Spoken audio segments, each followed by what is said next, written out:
بسم اللہ الرحمن الرحیم۔ السلام علیکم، ویلکم ٹو ماہم کہانی۔ پلیز ناول کو لائک کر دیجئے، اگر آپ نے ابھی تک چینل کو سبسکرائب نہیں کیا تو سبسکرائب کر دیجئے اور بیل آئیکن کو بھی کلک کر دیجئے گا۔ اس سے یہ ہوگا کہ ہر نئی آنے والی ویڈیو کا آپ کو نوٹیفیکیشن مل جائے گا۔ چلتے ہیں ناول کی طرف۔ بلکہ دو ٹوک آواز اسپیکر سے گونجی، تیری ایمرجنسی مجھ سے بڑھ کر ہے کیا؟ یہی دوستی ہے تیری، وہی پرانا ایموشنل ہتھیار، سمجھا کر یار۔ اور تو فنکشن ختم کر کے گھر پہنچ میرے، وہ عاجزانہ انداز میں بولتا آخر میں حکم دے گیا، تیرے گھر کیوں؟ بلوچ صاحب کا ماتھا ٹھنکا، کہا ہے نا فنکشن سے فارغ ہو کر آ، تیرا ویڈنگ گفٹ تیار ہے۔ پہلی بات میں تیور جبکہ دوسری بات میں لہجہ تھوڑا پراسرار ہو گیا تھا۔ سائیں جان، وہ جو اس کے ہاتھ کو اپنے ہاتھ میں لیے نظریں گیٹ سے اندر داخل ہوتے مہمان پر ٹکائے ہوئے تھا، انشال کی دل فریب آواز پر نظریں گیٹ سے ہٹائے اس کی طرف موڑ گیا۔ جی جانے سائیں، ہنائی ہاتھ کی پشت کو اپنے انگوٹھے سے سہلاتے نظریں اس کی آنکھوں میں گاڑے فضو خیز لہجے میں بولا، بھوک لگی ہے۔ وہ جو اس کی طرف سے کسی رومانٹک بات کا منتظر تھا، اس کی فرمائش پر اسے سرد نظروں سے گھورنے لگا، جس پر اس نے اپنے چوہیا جیسے دانتوں کی نمائش کی۔ ابھی آپ کی بھوک کا علاج کرتے ہیں، اس کے کان کے قریب جھکتے سرگوشی نما آواز میں بولتا، ساتھ اس کے کان کی لو پر لب رکھتے پیچھے ہوا تو ایک دم پیلس کی لائٹس آف ہو گئیں۔ سائیں یہ کیا؟ وہ جو اندھیرے سے ہراساں ہوتی کچھ کہنے لگی تھی، ایک دم آن ہوتی اسپاٹ لائٹ میں چلتے وجود کو دیکھ کر ٹھٹکی۔ کرسٹی اس کے پنک لپسٹک سے مزین لب پھڑپڑائی اور اچانک اپنی جگہ سے اٹھتی وہ اس کی طرف بھاگی۔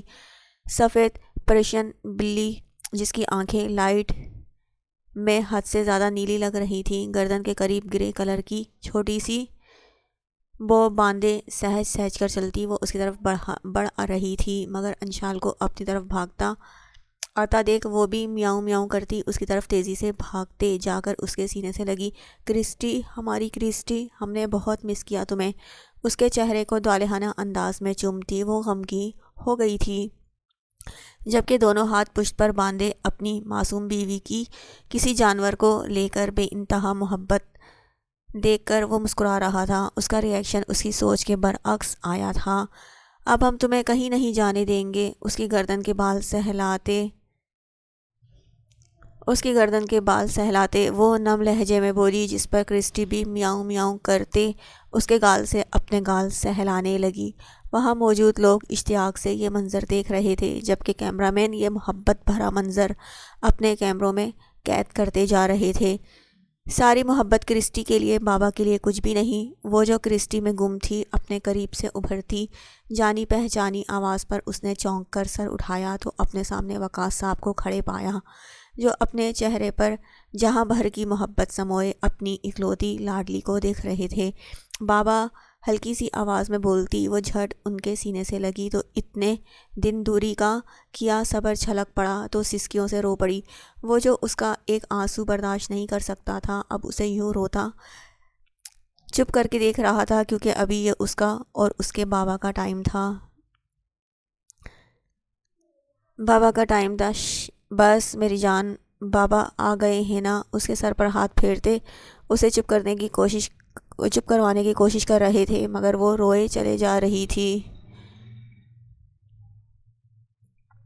بابا، ہم نے آپ کو بہت مس کیا، ہچکیوں سے روتے بولتی وہ وقاص صاحب کو بالکل چھوٹی سی انشال لگ رہی تھی، جو ان کی دوری پر ایسے ہی روتی ہوئی انہیں ملتی تھی جب وہ آفس سے آتے تھے۔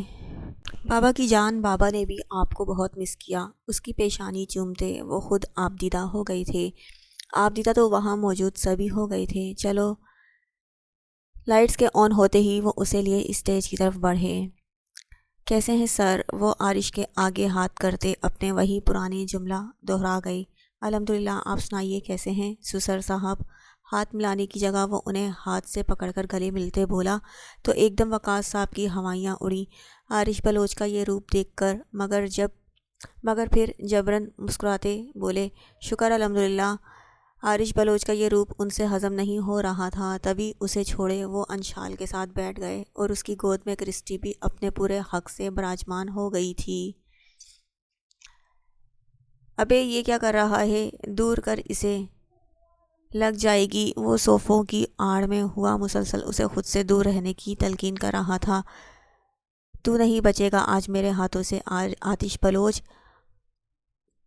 ہاتھ میں پکڑی تلوار کو وہ دائیں بائیں گھماتا بولتا آتش کو وہ آج اسرائیل سے کم نہیں لگ رہا تھا۔ دیکھ جو بھی بات ہے ہم مل کر اسے ڈسکس کرتے ہیں۔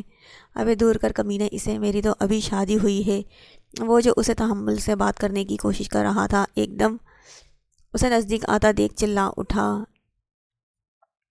چونکہ وہ مغلائی خاندان سے تعلق رکھتے تھے تبھی یہ ان کی نسلاً چلی آ رہی تھی تلوار۔ تیری شادی کی خوشی میں تو کر رہا ہوں، وہ بولتا شاطرانہ چال چلتا دوسری طرف سے آنے کی کوشش کرنے لگا، مگر مقابل بھی آتش بلوچ تھا۔ سرعت سے دوسری طرف کودتا اس کی پہنچ سے دور ہوا۔ کمینے لوگ یاروں کی شادی کی خوشی میں کیک کاٹتے ہیں۔ اس کی نظریں اس کی طرف دیکھتے ہوئے وہ بولا، میں نیا ریکارڈ بناؤں گا، میں کیک کی جگہ نیا ریکارڈ بناؤں گا۔ سالے جیل چلا جائے گا۔ وہ اب کے چوہے بلی کا کھیل کھیل رہے تھے۔ نجیب کو آتا دیکھ وہ چوہے کی طرح اچھلتا فوراً سے دوسری طرف جاتا بولا، ادھر مر۔ تلوار کو میز پر ڈالتے خود بھی صوفے پر گرتے آتش کو صوفے پر آنے کا بولنے لگا تو وہ جو اب بھاگ بھاگ کر تھک گیا تھا فوراً سے آتے صوفے پر گرا۔ اب بتا کیا مسئلہ ہے جو تم مجھ معصوم کے اوپر یوں تلوار لیے آ گئے تھے؟ اپنا سانس بحال کرتے اب وہ میدان میں اترا اور نامحسوس انداز سے میز پر پڑی نجیب مرزا کی پہنچ سے دور کی۔ معصوم اور تو؟ ابے سالے تیری شیطانیت سے امپریس ہو کے ہی تو شیطان آ کر تجھ سے کلاسیں لیتا ہے۔ آیا بڑا معصوم۔ اس کے خود کے لیے استعمال الفاظ معصوم پر تو اسے پتنگے ہی لگ گئے تھے۔ تبھی جلے کٹے لہجے میں بولا، کام کی بات کر، اپنی دلہن کو چھوڑ کر آ رہا ہوں صرف تیری ان فضول باتوں کے لیے۔ وہ ناک سے مکھی اڑانے کے طریقے سے بولتا، مقابل کو ایک آنکھ نہ بھایا۔ ایلی، وہ اس کی بات کو اگنور کیے ایلی کو آواز دینے لگا، یس سر۔ ایلی آتی اپنے مؤدبانہ انداز میں بولی، ذرا بلوچ صاحب کو ویڈنگ گفٹ تو ان کا لے کر آئیے۔ وہ اسے کوڈ ورڈنگ میں زیغم کو لانے کا بول رہا تھا جس پر وہ سر ہلاتی اس کے کمرے کی طرف بڑھی۔ ارے یار گفٹ کی کیا ضرورت تھی؟ آتش مروتاً بولا تو مقابل لبوں کو پراسرار مسکراہٹ نے مقابل کے لبوں کو چھوا۔ سر، وہ سوئے ہوئے زیغم کو گود میں اٹھائے واپس لاؤنج میں نجیب کے قریب آتی بولی، بلوچ صاحب کو ان کا گفٹ ہینڈ اوور کیجیے۔ اس نے یوں ہی ہاتھ کی مدد سے اشارہ آتش کی طرف کیا تو وہ سر ہلاتی اس کی طرف بڑھی۔ یہ کیا بکواس ہے نجیب؟ وہ ایک نظر اس سوئے ہوئے بچے پر مارتا دبا دبا سا بول چلایا، بکواس نہیں ہے، گفٹ ہے تیرا، لیزا بیرک نے بھیجا ہے۔ ایلی نے زیغم کو لیے وہ سر ٹھٹھائی آواز میں بولا۔ اس کی نظریں زیغم کے معصوم چہرے پر تھیں جبکہ مقابل کی پھٹی پھٹی نگاہیں اس پر۔ یہ جھوٹ ہے، یہ میرا بچہ، وہ صدمے کی کیفیت میں بولتا اپنے حق میں احتجاج کرنے لگا مگر اس کا احتجاج وہ بیچ میں ہی روک گیا۔ خبردار آتش بلوچ، غلطی سے بھی یہ کہنے کی غلطی نہ کرنا کہ تمہارا بچہ نہیں ہے، کیونکہ تمہاری اس دبو سی کوشش پر پل میں میڈیکل رپورٹ پانی پھیر دے گی۔ اس سے پہلے وہ کچھ بولتا وہ اتنی تیز دھاڑ کے ساتھ ایک پل کو آتش بلوچ کو سنسا کر گیا تھا۔ اسی لیے ملنا چاہتی تھی وہ تجھ سے، تمہارا یہ کردہ گناہ تمہیں سونپنا چاہتی تھی۔ اب یہ تم پر ہے، چاہو تو رکھو یا چاہو تو پھینک دو۔ وہ اب کے تھوڑا نارمل ہوتے بولتا اس کی ذات کی دھجیاں اڑانے لگا۔ کوئی انسان کیسے اپنی اولاد کے بارے میں یہ سب سن سکتا تھا؟ پر وہ سن رہا تھا۔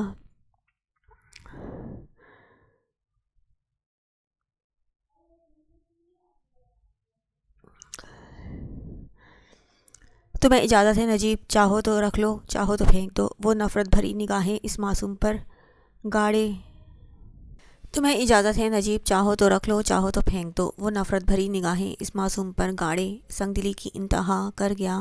کوئی انسان اپنی ہی اولاد کو لے کر اتنا سنگ دل کیسے ہو سکتا تھا؟ تم اتنے بے حس تو نہ تھے آتش، یہ تمہاری اولاد ہے، تمہارا خون ہے۔ وہ تو اس کی آنکھوں میں نظر آتی نفرت کو دیکھ کر ہی حیران رہ گیا تھا۔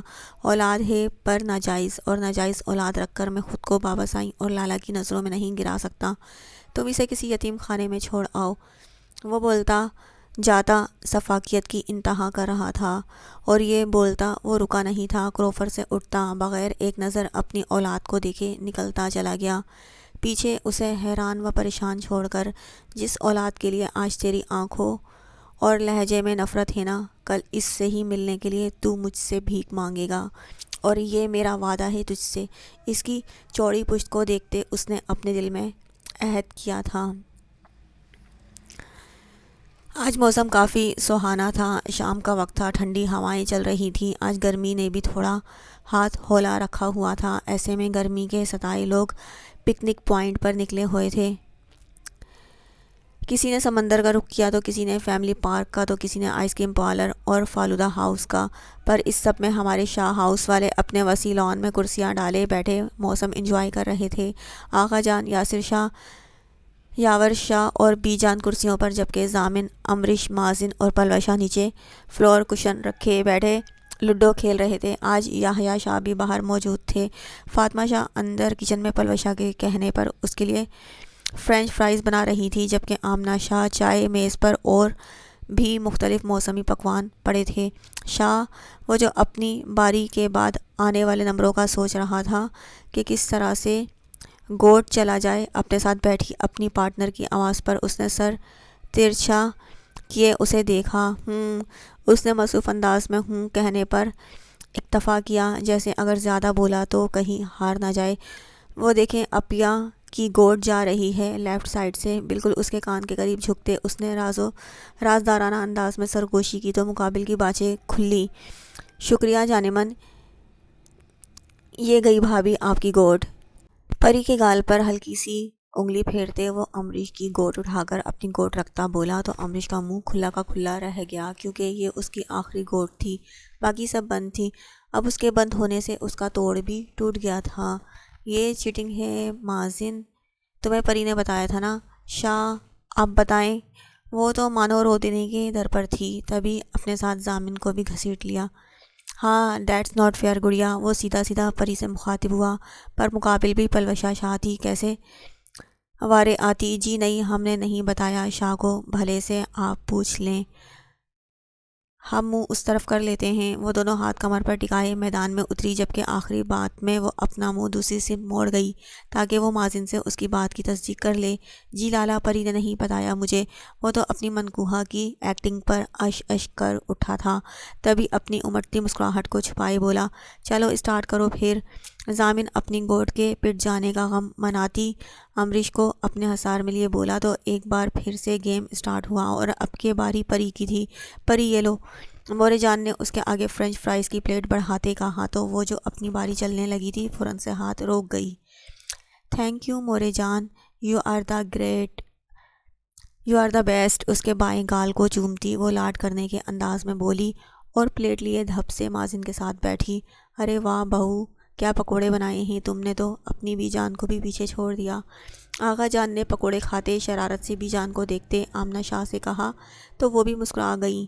نہیں آغا جان، بی جان جیسا کھانا تو کوئی نہیں بنا سکتا۔ یاور شاہ اپنی ماں کے گرد بازو حائل کرتے محبت سے بولے تو بی جان نے مغرورانہ انداز میں آغا جان کی طرف دیکھا، جیسے کہہ رہی ہوں میرے بیٹے میرے ساتھ ہیں، پنگا نہ لیجیے گا، بالکل ہماری ماں جیسا کوئی نہیں۔ یاسر شاہ اور یحییٰ شاہ بھی ہم زبان ہوئے تو سب کے چہروں پر مسکراہٹ ابھری۔ یکدم حویلی کا گیٹ کھلا اور ایک گاڑی اندر آئی تو سب کی نظریں اس کی طرف اٹھی۔ ارے سردار صاحب بھی آ گئے، آؤ آؤ برخوردار، آخر تم بھی تو اس گھر کا راستہ بھول ہی گئے تھے۔ آغا جان اسے گاڑی کے مین ڈور کھولتے اترتے دیکھے بولے، تنزیہ بولے، پر اس نے ایک سرد نظر وہاں موجود لوگوں پر ڈالی اور پھر گھوم کر دوسری طرف آیا اور ہاتھ بڑھا کر دوسری طرف کا گیٹ کھولا۔ کاظم، تمہاری پسند کے پکوڑے۔ فاطمہ شاہ ہاتھ میں پکوڑوں کی پلیٹ اٹھائے اس کی طرف مڑتی خوشی سے بولنے لگی، مگر اس کے پیچھے سے گاڑی سے اترتے وجود کو دیکھ ان کی آنکھیں، ان کی آدھی بات منہ میں رہ گئی۔ شوق میں تو سبھی تھے، پھٹی پھٹی نگاہوں سے سب اس کے پیچھے کھڑے وجود کو دیکھ رہے تھے، جو شاید اتنے دنوں بعد ان سب کو دیکھ کر سہم رہی تھی۔ مرجان